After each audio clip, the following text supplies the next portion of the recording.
Selamat pagi saudara-saudari semua. Hari ini kita melihat kitab Yeremia pasal 12 yang dibawakan oleh Pastor Joas. Hari ini di Hong Kong lagi taupan, angin taupan, tetapi Allah tetap berkuasa. Bahkan di pagi hari ini kita bisa di bait Allah untuk menyalakan lampu.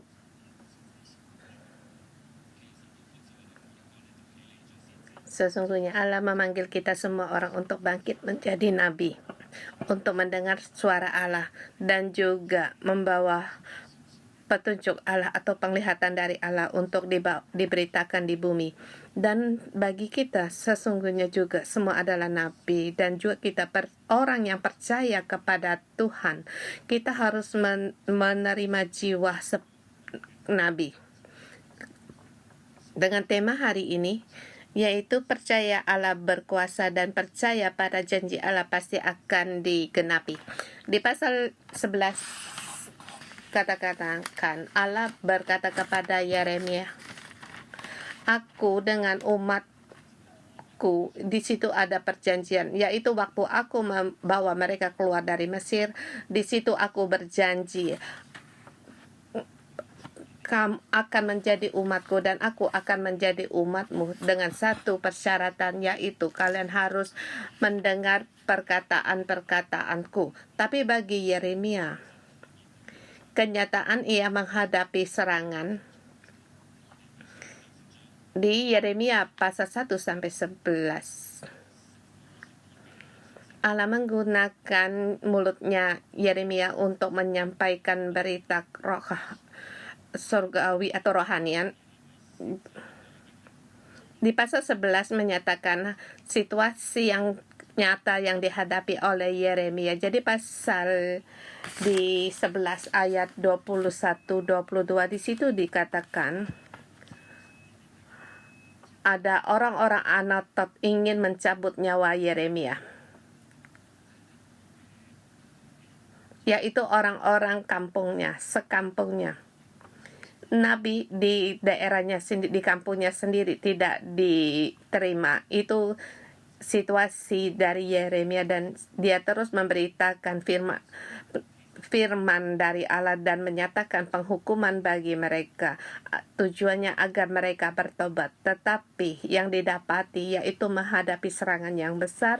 Dan tetapi Allah bersitu berkata, "Aku akan menjagamu, sesungguhnya aku akan menghukum orang-orang Anot, mendatangkan malapetaka kepada orang-orang Anatot." Ini apakah cuma pertama kali? Bukan untuk bahkan berapa kali. Dan di sini Allah terus memberikan pewahyuannya, dan saya percaya Yeremia di tempat dia tinggal, dia di situ bernubuat, dan perkataan ini tidak disukai orang untuk mendengar. Bahkan orang-orang bangkit untuk melawan dia, menyerang dia. Dia sangat ingin agar orang-orang untuk bertobat, tetapi tanggapan dari mereka, "Aku tidak mau mendengar." Yeremia, cukuplah. Sekarang kami sudah baik. Kami sekarang ada bertobat. Bukankah sekidul kita juga mengalami kebangkitan? Tetapi Yeremia terus menyatakan penghukuman Tuhan. Jadi bagi mereka itu cukup. Jadi mereka mengambil keputusan untuk terpisah dari Yeremia dan di situ menyerang Yeremia. Jadi di pasal 12 di ayat 1 sampai dengan 4, di situ doa Yeremia kepada Allah yang keluhan hati. Jadi dari 1 sampai 6 itu poin yang pertama. Nabi dalam kesusahan, lebih besar petunjuk Allah kepadanya. Jalan ini sangat sulit, tetapi Allah di dalam jalan yang sulit untuk dilalui ini, dia memberikan petunjuknya yang lebih besar lagi. Di ayat pertama, "Engkau memang benar ya Tuhan, bila mana aku berbantah dengan Engkau." Artinya, ya Allah, Engkau adalah Allah yang benar. Walaupun saat ini aku lagi berbantah kepada engkau, tetapi aku tidak pernah ragu akan keadilanmu. Tetapi hatiku sungguh tidak mengerti mengapa mujur hidup orang-orang fasik, sentosa semua orang yang berlaku tidak setia. Doa ini adalah doa Yeremia dalam keluhan hatinya, seruan hatinya. Dia bertanya di situ, mengapa orang-orang fasik jalannya mudah, hidupnya mujur. Di sini di dalam Alkitab bukan hanya Yeremia bertanya tentang soal ini, dan kita membaca kitab Ayub juga pernah bertanya tentang hal ini. Ayub pun bertanya, mengapa mujur begitu kuat orang-orang fasik, dan juga di Sikim Daud pernah bertanya mengapa orang fasik mempunyai kekuatan yang besar dan mujur hidupnya. Dan ini pertanyaan sama, dan juga ini menyatakan akan suara hatinya seorang yang jelas mendengar suara Allah. Apakah jiwanya tidak ada satu perlawanan pun? Tidak. Tetapi sesungguhnya semua orang yang mengikut Allah, dia masih punya jiwa kemanusiawiannya, dan banyak hal juga yang tidak dimengerti. Bahkan di ayat kedua, ya Allah, Engkau membuat mereka tumbuh, dan Engkau yang membuat mereka pun juga berakar, mereka tumbuh subur dan menghasilkan buahnya juga. Memang selalu Engkau di mulut mereka, tetapi jauh dari hati Engkau. Engkau pun tahu, bahkan di ayat ketiga, ya Tuhan, Engkau pun mengenal aku, Engkau melihat aku, dan Engkau menguji bagaimana hatiku terhadap Engkau. Tapi orang-orang fasik ini, mereka punya upacara keagamaan, dan mulut mereka berkata melakukan kitab 5 Musa, tetapi hati mereka jauh dari Engkau. Seperti kita di Perjanjian Baru, kita membaca tentang orang Farisi. Mereka punya penampilan dekat dengan Allah, tetapi ya Tuhan, Engkau mengenal hatinya, Engkau juga mengenal, tahu akan hatiku. Ya Tuhan, lihatlah hatiku, lihatlah mereka. Tapi sekarang aku orang yang dekat kepada Engkau menghadapi penganiayaan, orang yang hatinya jauh dari Engkau, mereka menghasilkan buah mereka. Nabi tidak mengerti, bahkan di ayat keempat, lagi negeri menjadi kering dan menjadi layu. Sampai kapan? Berapa lama lagi negeri ini menjadi kering dan layu? Bahkan karena kejahatan penduduknya, binatang-binatang dan burung-burung pun habis lenyap. Sebab mereka telah mengira ia telah akan melihat tingkah langkah kita. Di sini Nabi bertanya kepada mereka hidup seperti tidak punya Allah, hidup mereka tidak punya Allah. Dan Allah, mengapa Engkau membuat mereka hidup mujur, hidup mereka damai sentosa? Saudara semua, ini juga mungkin juga pemberontakan kita juga mengalami. Tapi mungkin kita tidak separah Yeremia menghadapi tantangan. Tapi kita mudah bertanya pada satu hal. Hati kita pasti pernah bertanya, ya Allah, mengapa kamu membiarkan semua ini terjadi? Mengapa kamu membiarkan perkara ini terjadi dalam hidupku? Ya Tuhanku, aku mengasihi Engkau, mengikuti Engkau. Bahkan di 611 kita berkata, kita pun bangkit, mengembalakan, kita doa puasa 40 hari. Ya Tuhan, aku meletakkan Engkau di tempat yang utama, tapi Tuhan, lihatlah hatiku. Tetapi mengapa Engkau membiarkan semua ini terjadi? Mengapa Engkau membiarkan musuh merebut generasiku berikutnya?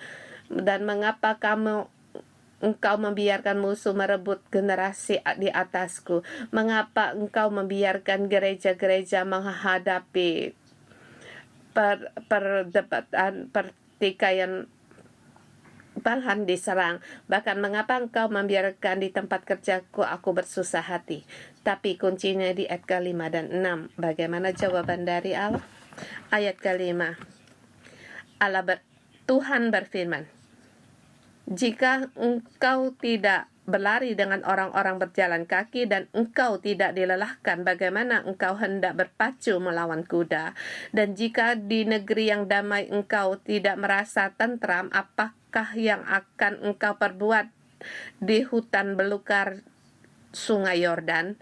Apa yang dikatakan oleh Allah, hai Yeremia, aku lagi menanam engkau, aku membantu engkau. Allah jangan jelas berkata kepadanya, percayakah kamu kesusahan ini bisa membuat hidupmu bertumbuh dewasa? Kamu hari ini merasa kamu lagi menghadapi tantangan, menghadapi saudara-saudaramu, kaum keluargamu. Seharusnya mereka orang yang menyertaimu, yang bersama denganmu. Di Yeremia dia dibangkitkan di keluarganya, di kampung halamannya. Seharusnya orang-orang di sekitarnya bersyukur kepadanya. Seperti kita melihat Olimpik, kita akan memperhatikan para atlet dari negeri kita sendiri. Kalau kita orang Amerika, kita pasti akan melihat medali yang diraih tingkat berapa di Amerika. Demikian juga kalau kita Hong Kong akan memperhatikan itu hal yang alami. Tetapi apa yang dialami oleh Nabi di ayat ke-11, di pasal 11 dikatakan orang-orang saudara-saudara dan kaum keluarganya menyerang dia sendiri, tapi Allah di situ memberi semangat kepada dia. Kalau sekarang kamu pun merasa lelah untuk berjalan bersama orang sekaummu, tetapi Allah berkata, aku akan mengangkat engkau seperti berpacu melawan kuda. Jadi jangan Yeremia di situ mengajar atau memberitakan, sesungguhnya kamu berada di damai, tempat yang tentram. Tetapi kalau kamu sekarang berada di hutan belukar sungai Yordan, apa yang harus kamu perbuat? Maka di ayat seperti dikatakan, bukan hanya di kaum keluargamu, saudara-saudaramu, mereka akan di situ dengan mereka akan berkata-kata manis kepadamu, mereka akan berkhianat padamu dan membelakangmu. Janganlah percaya kepada mereka sekalipun mereka berkata manis kepadamu. Di sini Allah memberikan petunjuk yang besar kepada Nabi. Kalau sekarang kita melihat di zaman di era kita sekarang, kalau Allah adalah ketua sel, kita adalah Yeremia. Pada suatu hari seandainya ketua sel mau berkata kepadamu, apakah kamu sudah ke sel group? Kalau kita seperti Allah berkata akan ini, apakah kita merasa sulit? Ya, ketua sel, aku merasa susah, masalah. Kita menggunakan ayat ke-5 untuk menanggapi sel grup. Kalau kamu demikian pun merasa lelah, bagaimana kamu hendak berpacu melawan kuda? Ini adalah proses Allah membentuk Yeremia. Ini adalah satu kebenaran dalam situasi yang nyata. Tetapi bagi kita sekarang, kita belum tentu bisa terima akan perkataan ini. Kita di dalam hati kita punya masing-masing punya kelemahan, tetapi kita melihat jiwa dari Yeremia. Yeremia dia bisa terima pada saat Allah berkata demikian kepadanya. Yeremia dia terus di situ menjadi nabi. Dia tahu bahwa akan menghadapi tantangan yang besar lagi, tetapi itu adalah jiwa Yeremia. Allah tidak menjanjikan langit selamanya biru dan tidak menjanjikan nabi jalanmu selalunya sukses. Tetapi Allah dengan menggunakan petunjuknya, pewahyuannya untuk membantu dia. Bahkan dia memberitahukan yang akan datang, kesusahan yang akan ia hadapi. Ini adalah proses Allah membentuk bejananya, seorang yang dia pakai. Dan apakah kita juga demikian diproses? Apakah kita punya jiwa seperti Yeremia?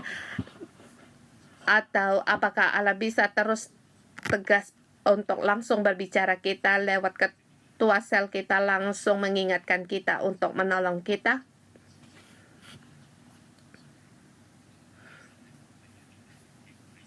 Di sini adalah sungguh petunjuk Allah. Jalanmu tidak mudah untuk dilewati, tetapi aku akan menaikkan engkau agar kamu berlari lebih cepat lagi, agar kamu semakin mengatasi kesusahan yang akan datang, yang akan dihadapi. Ada kalanya aku salut kepada para pendeta-pendeta gereja, sebab mereka mengalami ujian. Ada kalanya di dalam hidup saya, di setiap tahap saya merasa sangat sulit. Masa kecil untuk di masa sekolah universitas sangat susah, sampai di sekarang saya merasa ini hal yang tidak sangat seperti bukit, seperti gunung pun runtuh, tetapi bagi mereka ini hal yang biasa saja.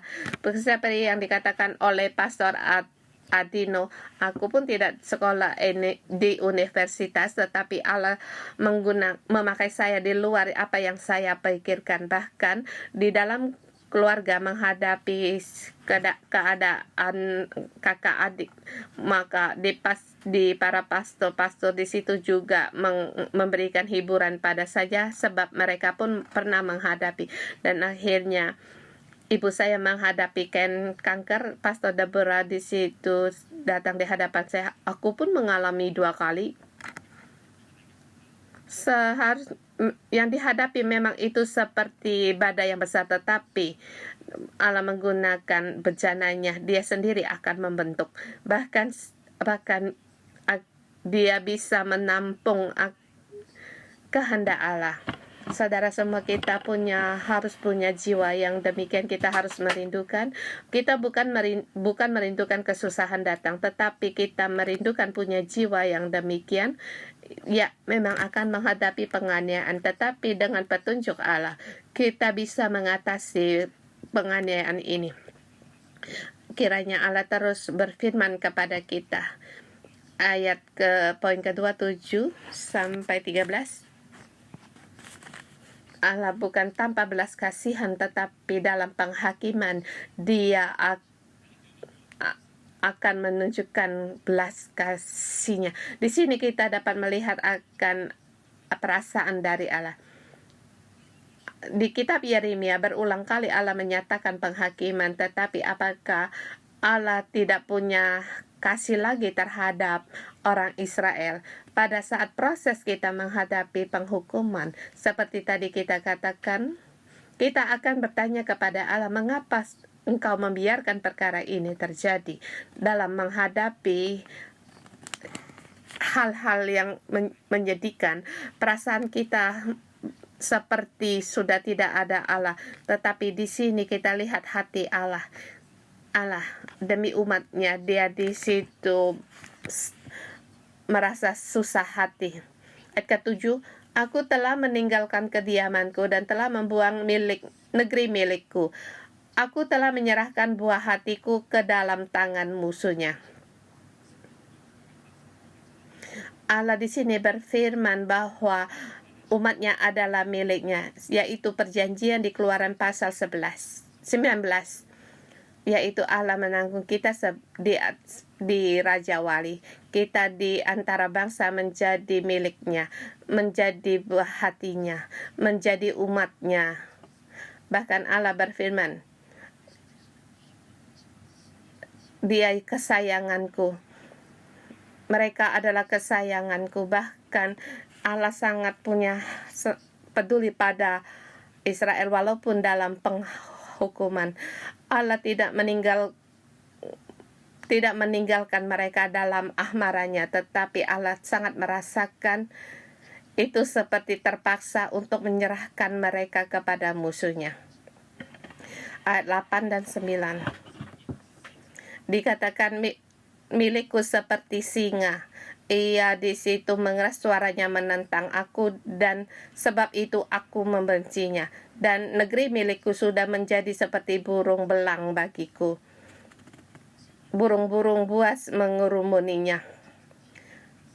Ayo kumpulkanlah segala binatang di padang, bawalah untuk menghabiskannya.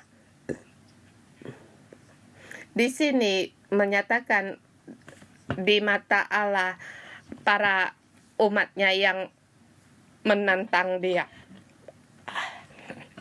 Allah sangat bersusah hati, ya ini orang-orang yang di keluarga Allah, orang-orang yang di bait Allah, orang-orang yang menyembah Allah di dalam bait sucinya.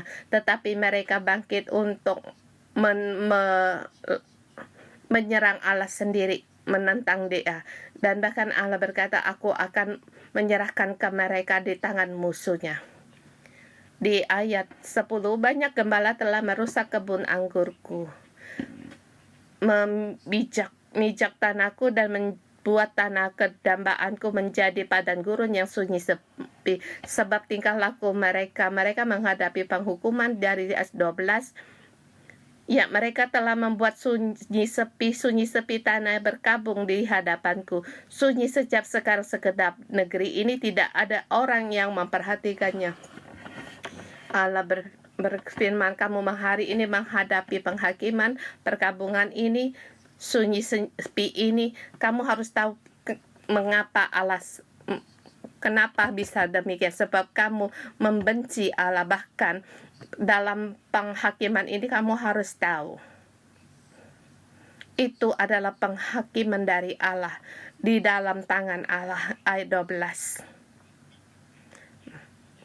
para pembinasa telah datang melintasi segala bukit gundul di padang gurun, sebab pedang Tuhan makan dari ujung negeri yang satu ke ujung lain.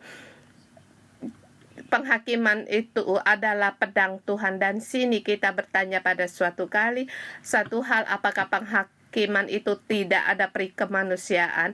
Tetapi waktu saya membaca, Roh Kudus menerangi saya, penghakiman itu adalah penghakiman kasih. Janganlah kita menghadapi kesusahan, menghadapi penghukuman kita sehingga kita menjadikan Allah yang tanpa peri kasih, yang tidak punya belas kasihan. Tetapi di sini Allah berfirman, engkau yang aku kasih, memang di sini memang akibat murkahku yang menyala-nyalaku menghadapi penghakiman. Tetapi di sini Allah kembali berfirman, penghukuman ini ada di dalam tanganku. Saudara-saudari semua, di sini dikatakan di dalam kejadian di dalam keluarga Allah, kita sebenarnya takut untuk dihakimi, dan juga hari penebusan dosa segera datang, dan kita sedang di dalam 40 hari dalam melenyapkan doa puasa, melenyapkan ragi. Semua orang menghadapi penghakiman, lebih takut lagi menghadapi dosa-dosa di terbuka terang, dan juga sangat takut latar belakang penghakiman dari dosa.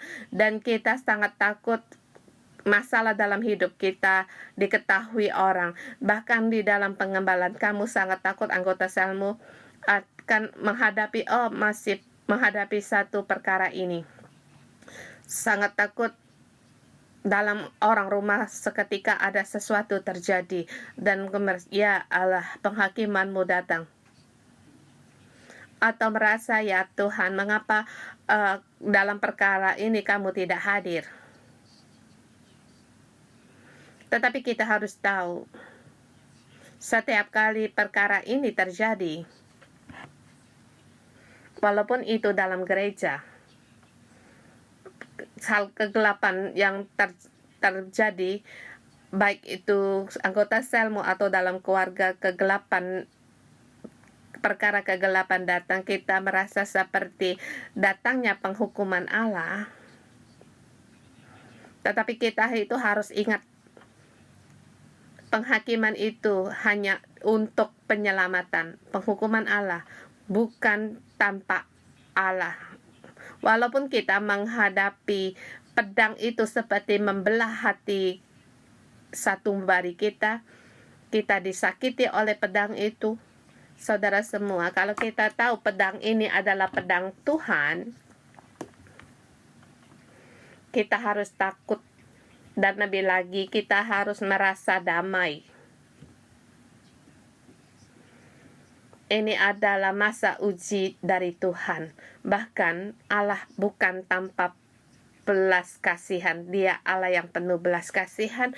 Dia hendak turun tangan untuk menyelamatkan keluarganya, umatnya, agar keluarga anak umatnya kembali bertobat, dan di perjanjian baru semua gerejanya kembali kepadanya. Di dalam pengembalaan kita juga menghadapi perkara ini, juga itu saatnya Tuhan turun tangan. Kita harus punya iman yang demikian untuk melihat mengapa kita sebut penyelamatan.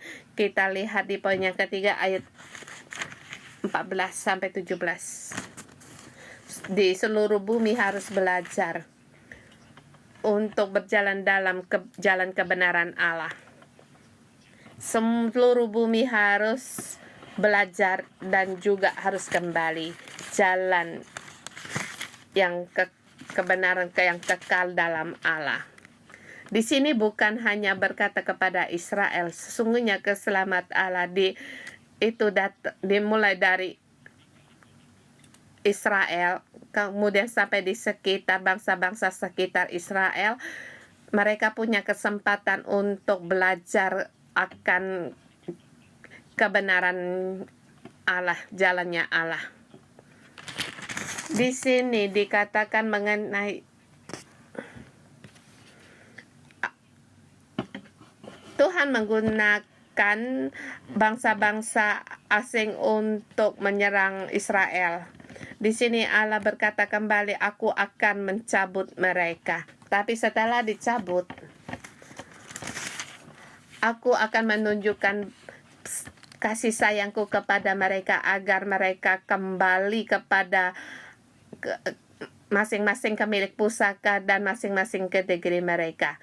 Dan di sini ditambah lagi, dan jika mereka sungguh-sungguh belajar cara hidup umatku, cara hidup artinya belajar, dan itu teguh, nyata, bukan penampilan rutinitas keagamaan, tetapi itu yang timbul dari hati untuk belajar cara hidup umatku, jalan umat Allah, jalan kebenaran, yaitu jalan yang abadi.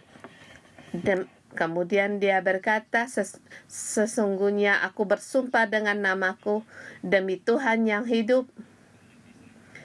Dulu mereka bagaimana bersumpah demi Baal. Ini kuasa dari bangsa-bangsa lain. Mereka akan dibangun di tengah-tengah umatku, di tengah-tengah umat Allah. Iya, kalau mereka tidak mau mendengar, maka aku sungguh-sungguh mencabut dan membinasakan bangsa yang demikian.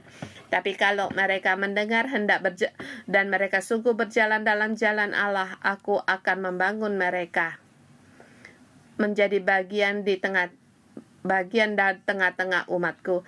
Dan sesungguhnya apa itu kehendak Allah? Allah berfirman dan berkata kepada Yeremia, aku yang berkuasa, aku ada perjanjian dengan umat Israel, dan perjanjian ini melampaui apa yang kamu pikirkan dan kamu inginkan. Allah berkuasa atas segalanya, bukan hanya di tengah-tengah kamu dan aku. Dan Allah juga berkata, dia berkuasa atas seluruh bumi ini. Ya, Yeremia pada saat dari segi rakyat di situ merenungkan, Allah memberikan petunjuk kepadanya, kehendakku lebih besar lagi, bukan hanya kepada Israel, bangsa-bangsa pun mereka punya ada kesempatan untuk hidup belajar dalam cara hidup umatku. Dan kalau kita melihat kita di seperti Israel, mereka menghadapi penghakiman, bangsa-bangsa asing datang untuk memusnahkan mereka, tetapi kerajaan Allah dalam seluruhnya, dalam rancangan keselamatan, penyelamatan, Allah membiarkan bangsa asing untuk menyerang Israel, tetapi Allah sendiri akan menyelamatkan Israel. Di salah satu pihak, Allah juga menyelamatkan orang-orang yang menyerang Israel. Ini adalah prinsip dalam perjanjian Allah. Dan perjanjian Allah itu yaitu bagi yang mendengar perkataanku, aku akan menyelamatkan, sebab di dalamku ada jalan hidup. Sadar semua, kita juga harus merenungkan apakah kita sungguh percaya Allah itu berkuasa dan seberapa dalam kita percaya. Saudara semua, kita pun harus merenungkan sesungguhnya Allah terhadap kita mempunyai janji. Tetapi apakah kita percaya janji itu akan digenapi? Jadi saudara-saudari semua, kita hari ini di dalam gereja Allah, di gereja setiap hari banyak hal yang terjadi. Kita banyak anggota sel dan setiap ketua sel setiap hari mengembalakan banyak domba-domba. Bahkan kita mengembalakan bangsa-bangsa. Perkara itu setiap hari terjadi, tetapi hari ini ada menggunakan kitab Yeremia untuk menambahkan iman kita, menguatkan iman kita. Allah kita berkuasa. Yeremia, kamu tidak usah seorang diri untuk menanggung Israel. Pada saat dia menanggung Israel, dia sendiri menghadapi penyerangan yang ia hadapi. Sesungguhnya juga Allah di situ menanggung bangsa-bangsa. Saudara semua, kita harus ambil iman ini di dalam jiwa kita, harus percaya penyerangan, tantangan itu seluruhnya perlu di bumi ini, semua di dalam tangan Allah, dan Dia tahu. Bahkan Allah seluruhnya berkuasa. Mari kita menyembah Tuhan Allah yang Maha Kuasa ini.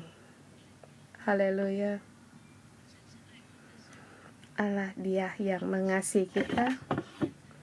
Dia Allah yang Maha Kuasa, yang Maha Tahu. Saudara semua, mari kita menyembah Tuhan kita. Haleluya.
希望你苏醒，要抚我的生命。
Tuhan, ini adalah doa kami. Kami mau datang di hadapan Engkau dan kami mau mengaku.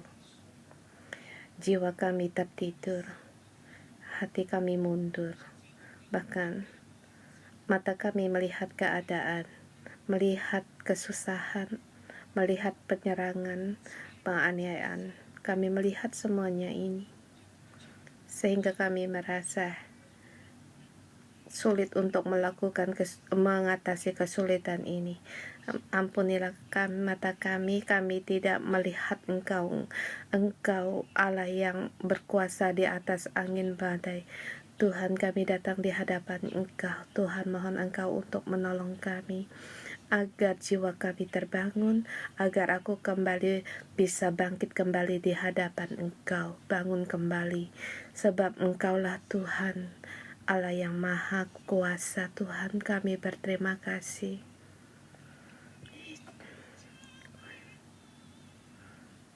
Engkau berkuasa sampai selama-lamanya.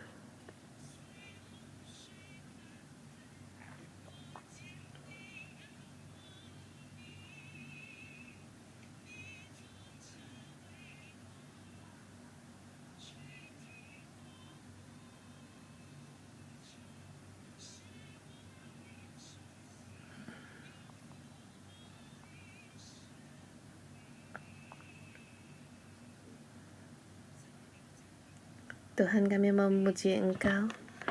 Engkau Allah yang bertata sebagai Raja walaupun angin badai datang. Engkaulah yang berkuasa sebagai Raja. Tuhan, Engkau berkuasa sampai selama-lamanya. Engkau pasti akan memberikan damai sejahtera-Mu kepada umat-Mu dan memberikan kekuatan kepada umat-Mu. Dalam keadaan apapun, dalam situasi apapun, kami mau berharap kepada Engkau dan percaya kepada Allah yang Maha Kuasa, yang berkuasa dari Tuhan, yang dari dulu, sekarang, dan sampai selamanya. Tuhan, demikian kami percaya kepada Engkau. Kami meninggikan Engkau Allah yang hidup. Dalam situasi apapun, Engkau yang berkuasa. Kami mau memuji Engkau, menyembah Engkau sampai selamanya. Saudara semua, saya mengundang kalian semua untuk datang di hadapan Tuhan untuk memuji Dia. Sebab di dalam hidup kita pun menghadapi kesulitan kita masing-masing, dalam hati kita akan timbul kembali, kita akan kembali melihat masa lalu kita, baik itu besar atau kecil, apapun itu. Tapi Tuhan berkuasa, walaupun kita punya kelemahan, tetapi tangan Allah, kasih-Nya, tuntunan, keselamatannya ada di tengah-tengah kita. Yesus, kami mau berterima kasih kepada Engkau. Kami mau bersyukur kepada Engkau. Baik kami secara pribadi, di tempat kerja, di keluarga kami, dipenuhi dengan kasih-Mu, kesembuhan-Mu, keselamatan-Mu, Tuhan.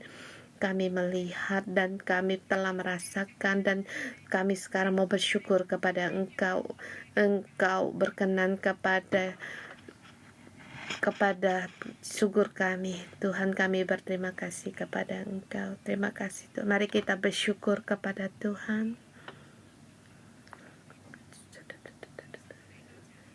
Ya Tuhan, kami berterima kasih kepada Engkau. Tuhan, kami selalu memandang pada kasih kesan-Mu. Di masa lalu kesulitan yang saya hadapi, Engkau menyelamatkan aku. Bahkan di dalam hidupku, berapa lama, seberapa gelap, seberapa keluarga saya melawan Engkau. Bahkan dalam hubungan pernikahan, dalam situasi apapun, Tuhan, Engkau menyelamatkan dan Engkau memperdulikan semuanya ini.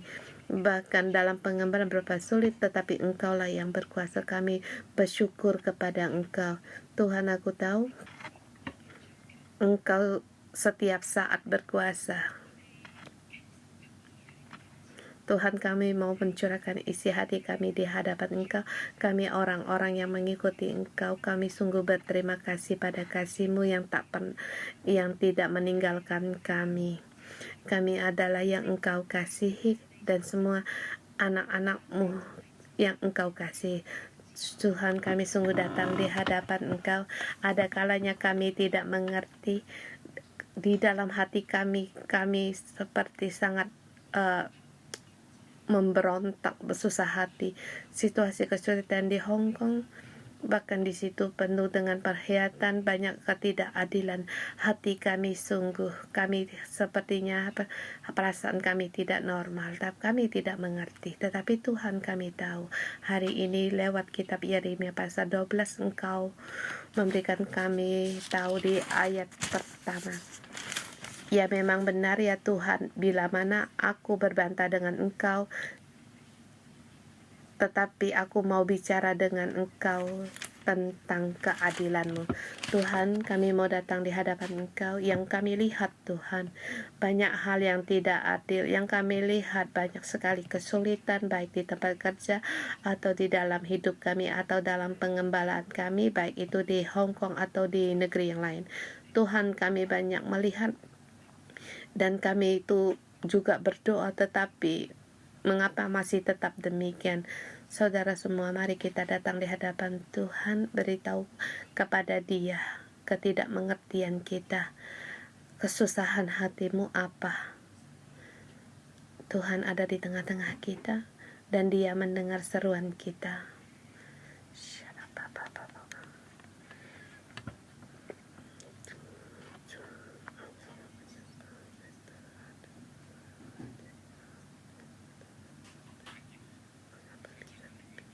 Saudara-saudari semua, di dalam hidup atau dalam masa sekarang kita melihat Hong Kong, melihat keluargamu, melihat di sekitarmu, bahkan melihat dirimu sendiri. Banyak perkara merasa tidak adil terjadi, atau yang kejahatan yang terjadi padamu, perkara yang tidak baik pun terjadi, seperti kamu lihat kemerosotan dalam perekonomian di Hong Kong, banyak cara pikir manusia dan memuaskan diri itu lebih besar. Kita hidup di tengah-tengah itu merasa lelah, susah, seperti Yeremia. Ya Tuhan, bukankah dalam hal Kau mempunyai pengadilan yang adil, tetapi yang kami lihat seperti tidak ada yang menghasilkan. Tapi hidup Yeremia, dia berdoa. Dan juga Rita, dia juga mengalami pernah sakit kanker, perpecahan keluarga, dia perceraian keluarga, tetapi dia dalam sakitnya Allah menyembuhkan dia dan memanggil dia pada saat dia dalam kesusahan. Mungkin dia akan bertanya pada saat dia kesulitan, tetapi Tuhan memakai dia dan sekarang membawa kita bagaimana berdoa, bagaimana ikut mengunjungi, bahkan dalam pelayanan yang lain. Dalam hal, kadang kita melihat hal tidak adil, tetapi kita harus melihat ketidakadilan itu untuk berdoa. Dan di dalam hidupmu, Allah berkuasa. Kita harus percaya Dia yang berkuasa dalam hidupmu, di tempat kerjamu, di Hong Kong atau di negerimu. Dia pasti akan meneguhkan umatnya, alat pilihannya. Kita jangan hanya melihat pada ketidakadilan, tetapi kita harus percaya keadilan Tuhan ada pada kita dan di mana-mana. Dia pasti akan menunjukkan keadilan. Kamu pasti akan memakaimu sebagai bejananya, sebagai alatnya, agar hidupmu terus melihat dan engkau meraih terang yang dari Allah, dan engkau terus bersama dengan membawa terang Tuhan dan di mana kamu berkuasa. Kita berdoa, mohon Roh Kudus untuk memenuhi kita, agar kuasa Allah dipenuhi dalam hidup kita, agar iman kita bertambah di dalam menghadapi situasi yang sulit, yang tidak adil, yang penuh kejahatan. Kita tetap berdiri teguh. Mohon Tuhan untuk menuntun kita, Roh Kudus memenuhi kita, dan hendak memakai kita semua orang. Haleluya.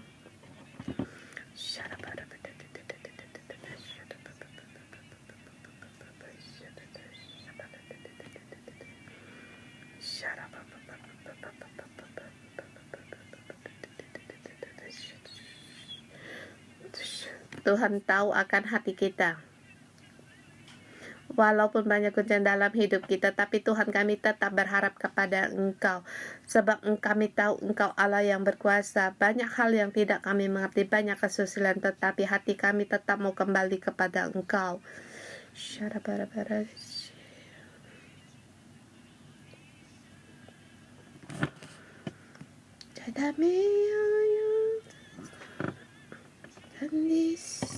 Allah yang Maha Kuasa itu adalah Tuhan Allahku. Ia berkuasa atas segalanya. Dia mendengar setiap doaku, menjaga segala hati pikiranku. Dia menambah kekuatan dan pengharapan kita. Allah yang Maha Setia, Dia adalah Tuhan Allah kita.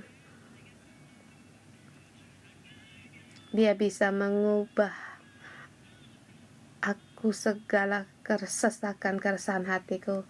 Hal yang tidak mungkin sekarang menjadi mungkin. Yang pernah makan mati, Dia bangkit kembali. Dia telah Allah yang Maha Kuasa. Haruslah kita taat kepada firman-Nya.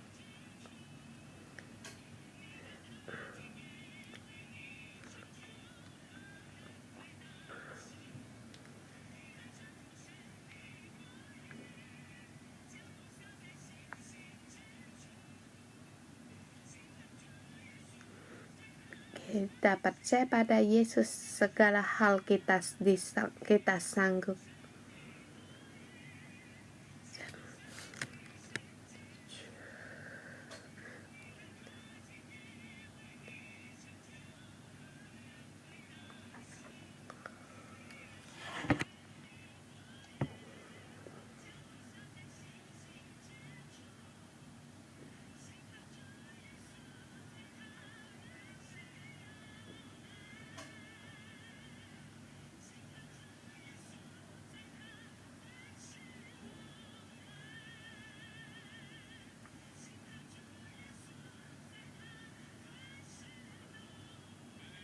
Haleluya.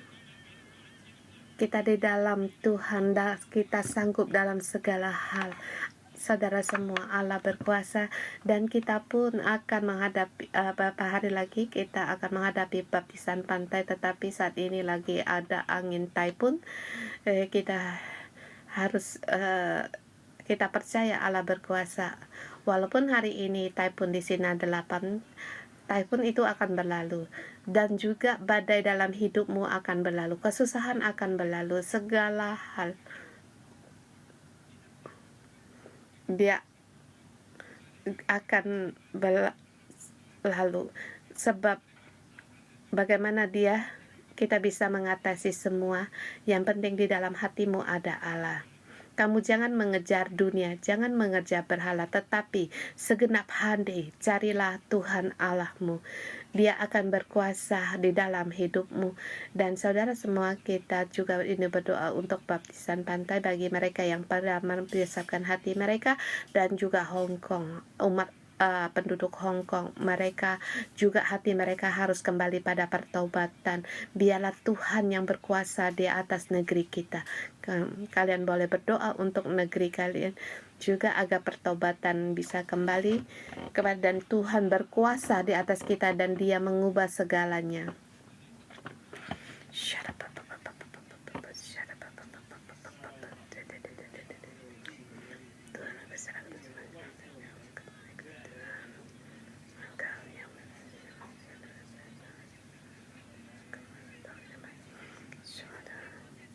Yesus, kami berterima kasih kepada Kau dan memuji Engkau. Kami bersatu hati berseru kepada Engkau, dan Engkau pasti mendengar.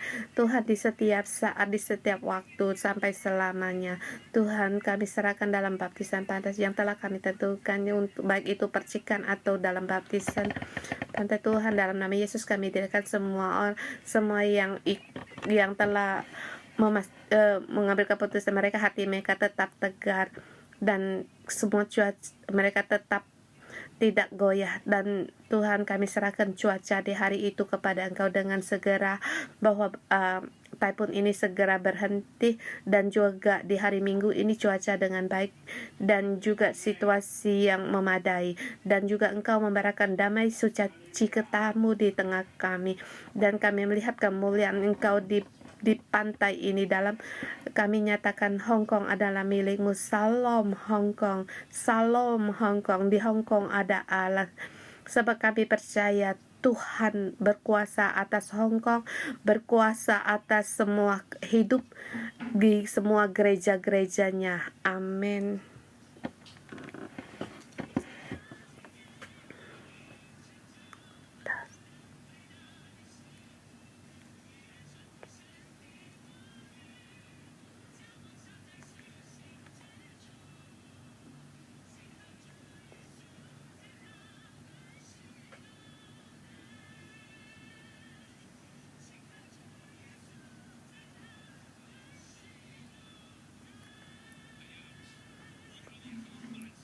Kita percaya pada Yesus, kita bisa dalam segala hal.